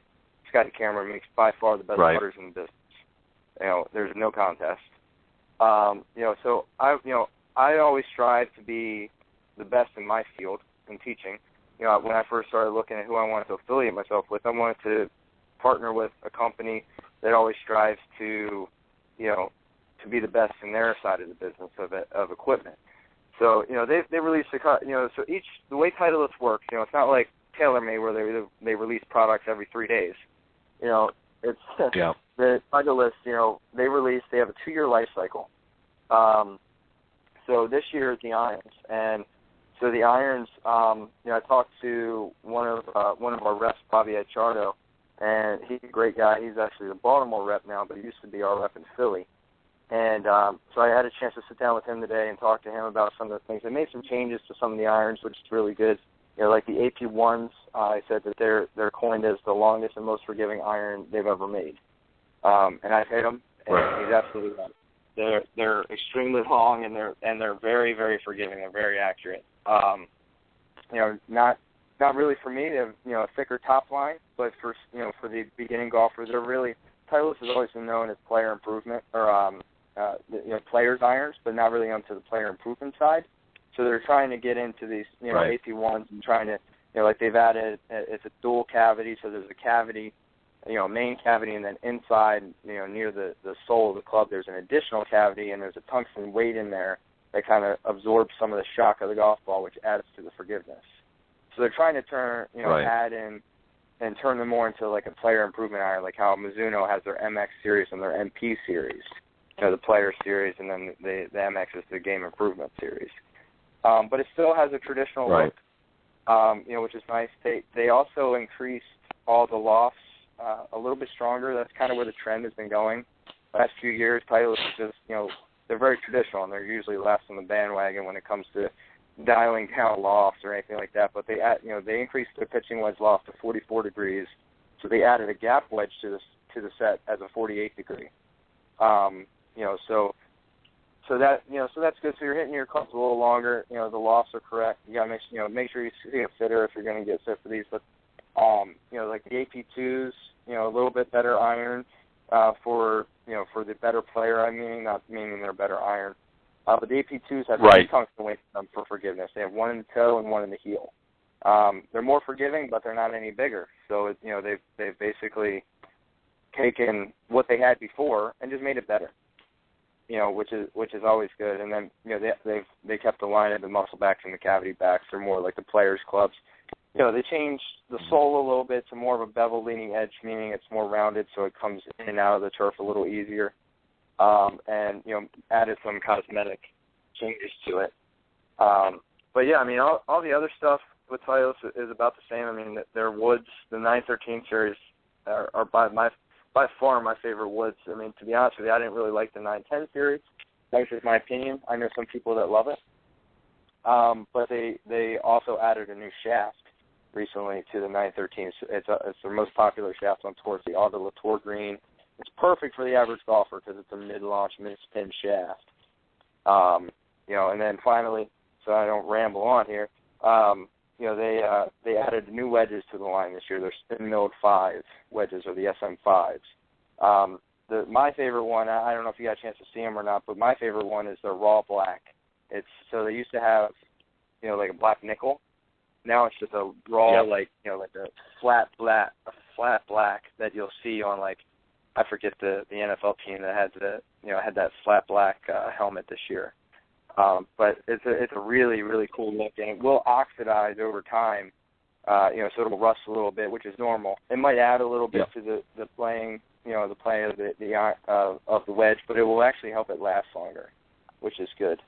But yeah, they're good. They're awesome. They've added a couple new grinds to the wedges, which I won't really get into much with that because I can't really show you the grinds. They're really hard to describe. Right. Or something like this. And then they've added a couple new putters. Scotty Cameron has a dual balance putter where there's 50 grams in the top and then the head is 50 grams. So it's similar to counterbalance, but you basically the easy way to describe it. So it's we know that in a few years we can't play mid length and long length putters that are anchored to the body. So they're starting to find things that they can replace them with, and dual balance is one. So if you normally play like a 34-inch putter, you want something that's 3 inches longer, so you'll buy a 47-inch dual balance. And that goes with any of them. TaylorMade makes they call it a counterbalance. I think Odyssey makes it now as well, a counterbalance. And I think Ting is working on it. Once one of them comes out with it, it's like any product that they're all coming out with their own version and a few modifications. So let me ask you, we obviously both know the answer to this, but I want you to share with the listeners, for those out there that are not in the golf profession and want to maybe pick up some insight here. You and I understand the importance of being fitted properly for clubs and things like that, and I think most people have that understanding now. But what's one of the common errors that you see when people are making a decision buying equipment? I can think of a couple, but what's one particular that you see? What some common mistakes that people are making when they're purchasing? Whether it doesn't necessarily have to be a new set, but new clubs. What are they maybe not looking at and considering before they make that purchase? And that could be in irons or a wood or even a puttering. Obviously with the woods, it comes down to shaft. Shaft is by far more important than head. You could put the wrong shaft in that 913 driver, and you can give me an old, 983K, but put the proper shaft in it, and I bet you any amount of money that I'll hit it further. Just because of the shaft. The shaft is so important, and it's so often overlooked. That goes the same with the irons. So with the irons, it's more lie angle.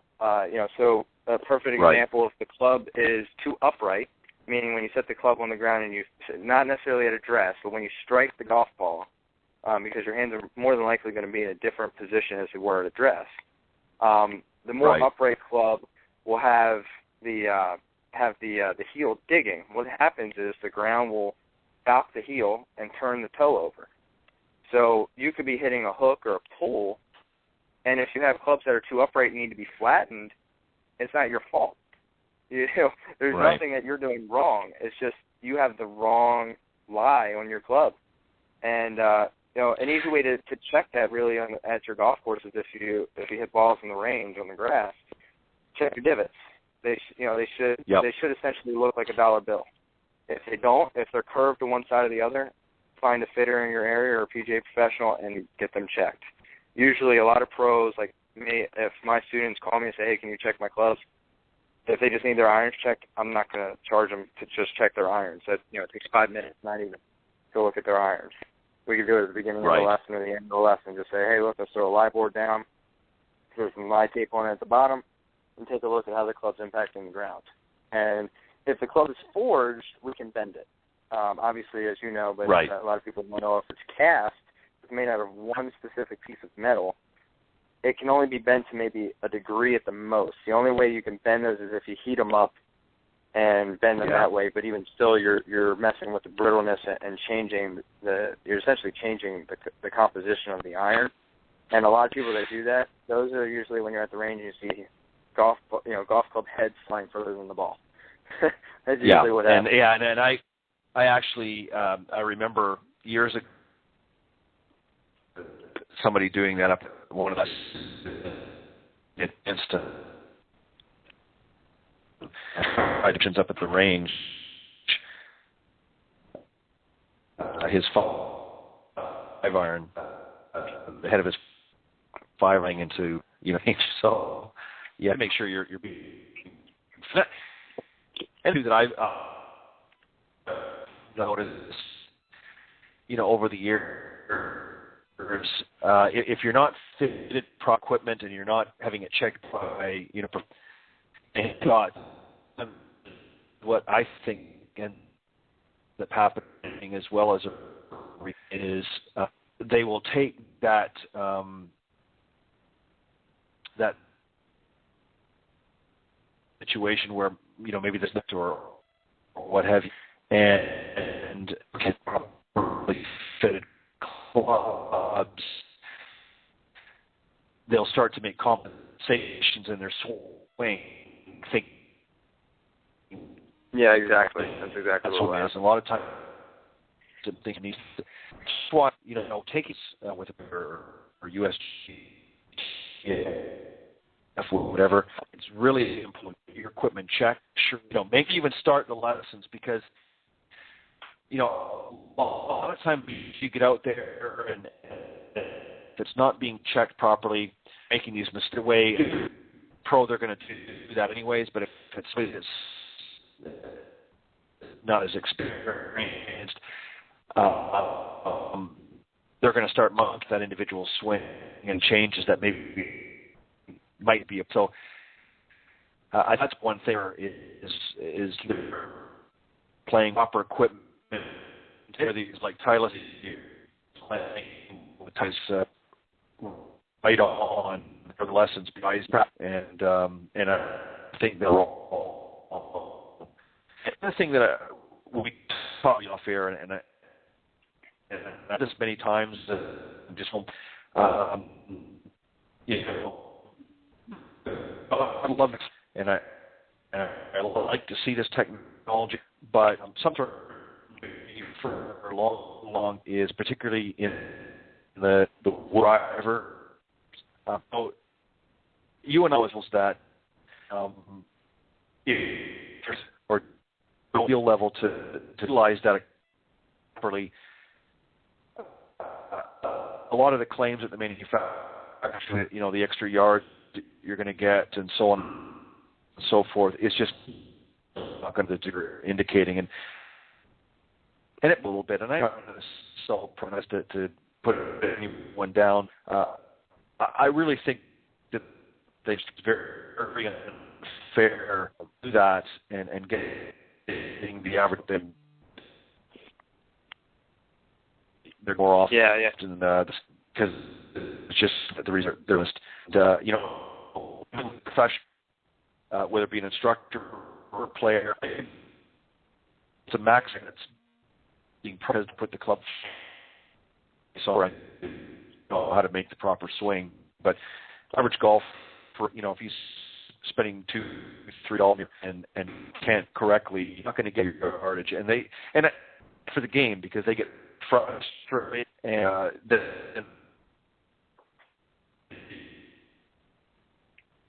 Hey, Ted, can you hear me? I think you're a little scratchy there. My wife just messaged me and says that she's having a hard time hearing you as well.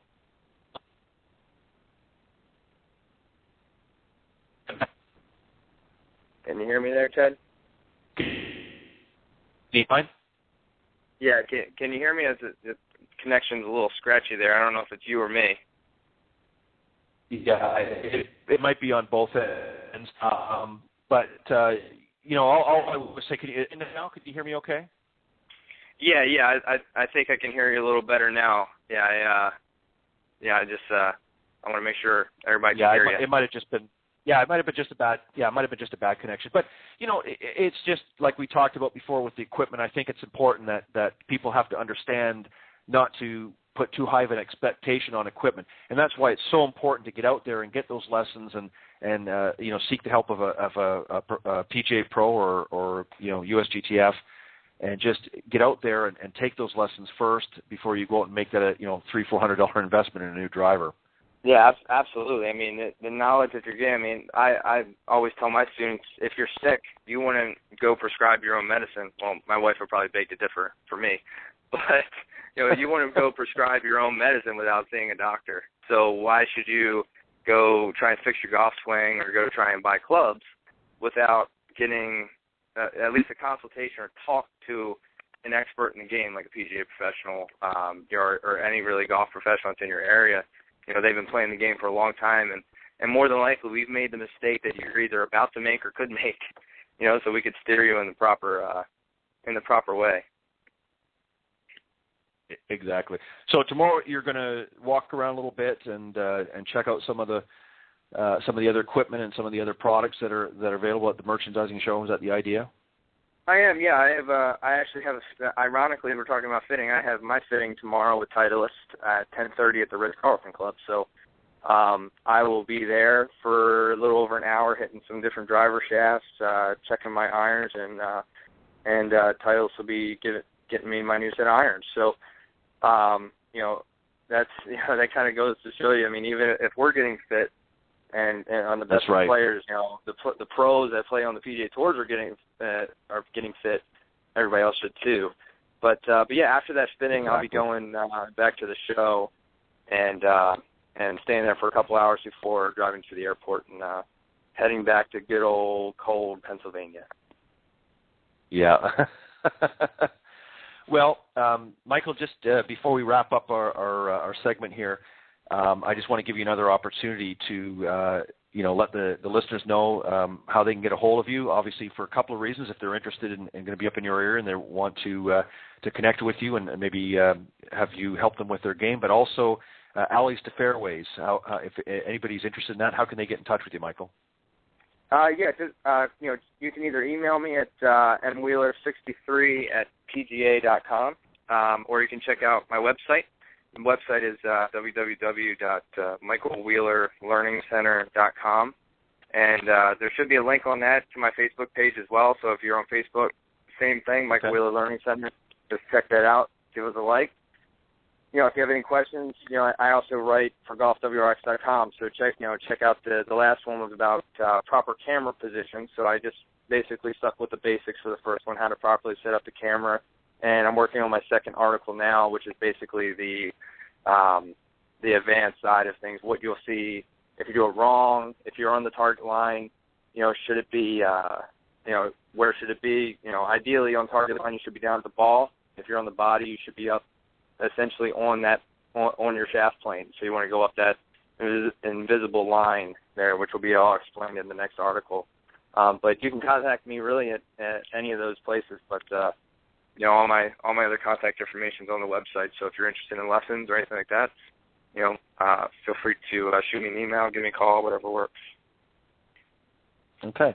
Well, listen, Michael, I want to thank you for coming on Golf Talk Live. I've enjoyed listening to you and on your journey in the PGA profession, and I know that you've got a lot of great years ahead of you, and I appreciate you coming on the show. And as I mentioned to you earlier, I certainly want you to come back and participate in the Coach's Corner segment. So after the show, we'll get in touch with one another again, and I'll give you the particulars of some of the dates that are available, and you can kind of pick and choose what works around your schedule. But certainly want you to participate in that. I think you have a lot of fun doing it, helping some of the golfers out there that are tuning in. We want to really help them with their game in the months to come. So I hope you'll participate in that as well. But Michael, I want to thank you for coming on Golf Talk Live tonight. I enjoyed it, and I wish you much continued success, and I'm sure I'll run into you at some point tomorrow before I leave. I'm not going to stay too long. I'm going to get up early and head back over to the show for maybe a couple of hours or so. So hopefully I'll run into you again. But if not, you have a safe trip back up to Cole, Pennsylvania, and much continued success and luck with your venture, and keep me posted also on Alleys to Fairways, and I'll be more than happy to do what I can to help you out with that as well. Absolutely, man. I appreciate it. I appreciate you allowing me to come on the show and talk about it, and just talk about this game. So I appreciate it. Not a problem, Michael. As I said, you have a safe trip back. Thank you very much for coming on tonight, and I know that the listeners enjoy as much as I do hearing about this great game, and any time that we can help them improve and help them understand the game a little bit better, then that just makes our job that much easier next time around. So. You're welcome back anytime, Michael, and as I said, I'll get in touch with you after the PGA show, and we'll talk about the Coach's Corner bit as well, and have you back on for that. Absolutely, I'll look forward to it. All right. Have a great evening, Michael, and hopefully we'll bump into you again tomorrow. Absolutely. Sounds good, Ted. Talk to you soon. Okay, we're just going to wrap up here with a few more minutes, and then I'm going to end the broadcast. My special guest this evening, of course, was Michael Wheeler. He's a PGA apprentice, soon to be a full-fledged PGA teacher professional here in just a few short weeks. He'll have all of his ducks in a row, as I say, and very refreshing young man. It's nice to see that he understands not only about the game itself, but understands that it's okay to start at the bottom and work your way up, and I think that's refreshing in this day and age where so many are out there thinking that they can start at the top of things, and it's just not always the case. So it's nice and refreshing to see a young man that enjoys the sport as much as I do, and probably maybe in some ways might even enjoy it more.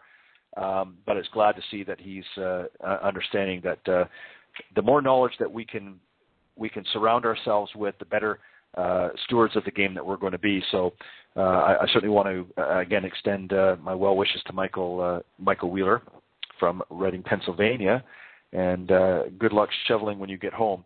But anyways, for those of you that are tuning in here, we're just wrapping up the last few minutes of Golf Talk Live, and I want to thank you for tuning in each and every week. It's certainly an honor to be able to have you tuning in each week. I enjoy this tremendously, and I want to thank all of my listeners worldwide for faithfully tuning into Golf Talk Live each week. I certainly have enjoy a lot of pleasure and enjoyment of having a number of highly talented coaches and teacher professionals. We've had authors and of course, golf entrepreneurs stop by Golf Talk Live, and through their participation and guest appearances have helped to make Golf Talk Live a first-class show. And it's gaining a lot of momentum all around the globe. I get emails. In fact, just before I came down to the PGA show yesterday, I had actually a couple of phone calls the night before of different professionals wanting to come on the program and that. So word is traveling fast, thanks to all of you out there. So I want to thank you for tuning in and all of your support. And I'm going to give a special thank you to a few particular individuals again. But I want to remind everybody what's new and upcoming, as I always try to do every show, give you an idea of what's coming up. And as I mentioned earlier in the program, beginning March 6th is going to be our new segment. It's going to be coming on the same evening every Thursday at 6 p.m. Central Standard Time. It's called Coach's Corner, and it's going to start the show each week every Thursday for the first hour of the program, and then the second hour I'm going to have, of course, another guest, but the first hour is going to be dedicated to the Coach's Corner segment that you heard me talking a few minutes ago with Michael. And basically, you'll have an opportunity to call in or email into your questions into the program and be able to pick the brains of some of the best coaches and teaching pros in the business. And each week I'm going to have a different panel, so there'll be a different group of PGA and other teacher professionals and coaches on the panel. There'll probably be a maximum of about 3 just to keep it a little bit easier to handle.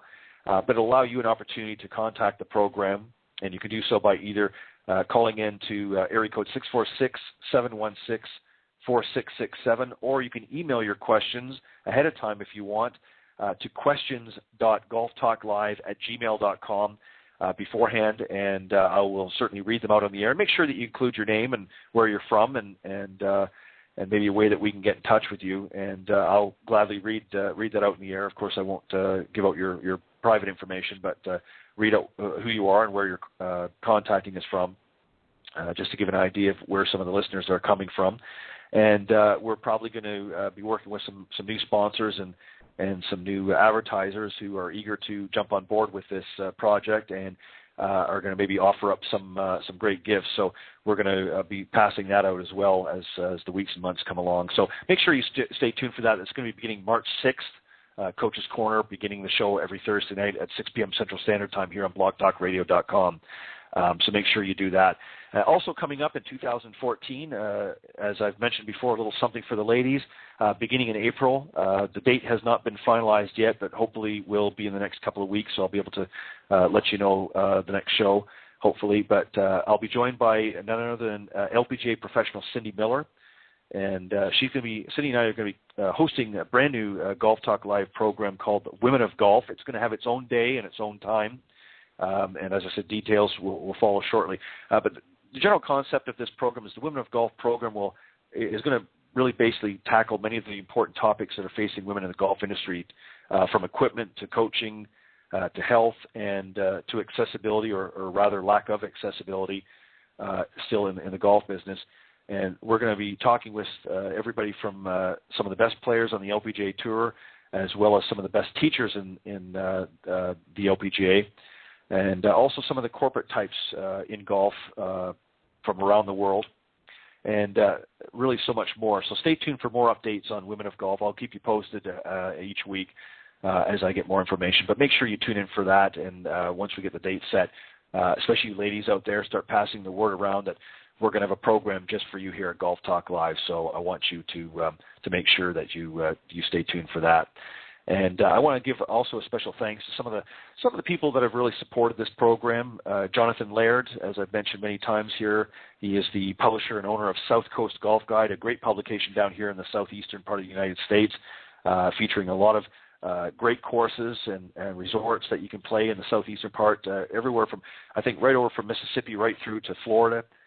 Many of the states, including Alabama and Louisiana and so forth, and of course Florida. A lot of great resorts and courses that are listed in the publication. So if you're looking for some great places to make sure that you pick up a copy while you're down here. And if you're not down here and you want to go online, you can go to southcoastgolfguide.com, and you can get a copy. You can download I think it's in PDF form as well, so you can download a copy of that if you're not able to get a hard copy. Or you can actually contact Jonathan at at southcoastgolfguide.com. You can email him and ask to have a copy sent out to you, and he can actually send them up into Canada too as well. So make sure that you get in touch with Jonathan that way. Or if you're interested in advertising in his publication, it's been around for about 20 years here in the Southeast. It's a fantastic golf guide. So for those of you that might be interested in advertising to a very exclusive network of golf professionals and golfers alike from all over the place, it's a great guide to get involved with. So make sure that you get in touch with Jonathan at South Coast Golf Guide. Also, another young lady that has supported this program, and she was actually a guest here some time back, but Meredith Kirk, who was recently crowned just late last year, the 2014 Mrs. South Carolina America. She is wearing that crown very proudly, and I'm certainly proud for her. She is, of course, a teaching professional in LPGA and a USGF certified teacher professional, and operates Meredith Kirk Golf out in the Myrtle Beach area. And she also has her own publication, Endless Golf, a Myrtle Beach magazine, a fantastic magazine. I was actually in the magazine a few months ago promoting this program. And it's a great magazine, so make sure that you visit endlessgolf.com, and you can download a copy, or you can find out how you get your hands on a printed copy. And also a couple that I've gotten to know here through some of the social media, Nikki and Tiffany Litherland from down in Australia. Thank you for helping spread the word about Golf Talk Live. I appreciate all your support. They've always been a big supporter of this program since I started it early last year, and have helped get this to become really a global brand. So thank you to Nikki and Tiffany Litherland. Look forward to actually having Nikki on the show. He's, of course, a professional and in the golf business, so I'm going to have him on here hopefully at some point a little bit later in the year when his schedule permits. But thank you guys for your continued support of the program. And, of course, a gentleman that I had the pleasure of seeing down at the PGA show today, and he was also a guest, is Mr. Bernie Pinder, the founder and president of Ontic Golf, a great line of custom-made putters. We're going to be doing some great things with Bernie here in this year. Going to be getting more involved with his company, and he's down at the PGA show at booth number 1592. So if you're a teaching professional or you're in the golf industry and you're listening to the program tonight, make sure you go over and say hello to Mr. Bernie Pinder for me. Let him know that I sent you over there, and check out his great line of custom putters. Some great equipment. And I didn't get a chance to see another gentleman, but I want to thank him as well. He was actually over there and down here as well. And I'll have to find out tomorrow if he's gone back over to Ireland. But Mr. Peter Doyle, who is a big supporter of the program as well, and he runs a business back over in Ireland called Doyle Golf Solutions. He's a teaching professional as well as a master club fitter. Peter, thank you again always for your continued support and help spreading the word for Golf Talk Live and tuning in each and every week and helping those golfers out there get access to some great information and training. So thank you, Peter, for tuning in and for help promoting Golf Talk Live. And I also want to thank two more people. Another one I spoke to today while I was at the PGA show, and that was Mr. Barry Goldstein. Barry was on here, as you recall, last year in August, just before his daughter, Carly Rae Goldstein, headed off to LSU. And she's now playing for the LSU Tigers in their golf team and doing quite well. And we're going to have the two of them back a little bit later, probably in the spring sometime. Barry said he was going to try and coordinate that with Carly, depending on her schedule. And so I'm actually going to try and make it out and watch one of her tournaments while she plays for LSU. But thank you, Barry, and I was glad to connect with him today and see him down at the PGA show as well. So thank you to Barry Goldstein and his lovely daughter Carly Rae. Thank you for your continued support, and I look forward to having you guys back on the program. Again, thanks again to my special guest tonight, Michael Wheeler, the PGA Apprentice, for coming on the show and for sharing some insight, not only with what he's doing in the game, but also his new venture, Alleys to Fairways. I think it's certainly a worthwhile cause, and I think we all need to do whatever we can in this profession to help those that are less fortunate than us and introduce them to this great game. So I want to thank you all for tuning in, and I want to thank you for all of your support. And thanks for stopping by Golf Talk Live. Have a great weekend, everybody, and I will see you back here next Thursday here on Golf Talk Live. God bless, and have a great weekend, everybody. Thank you.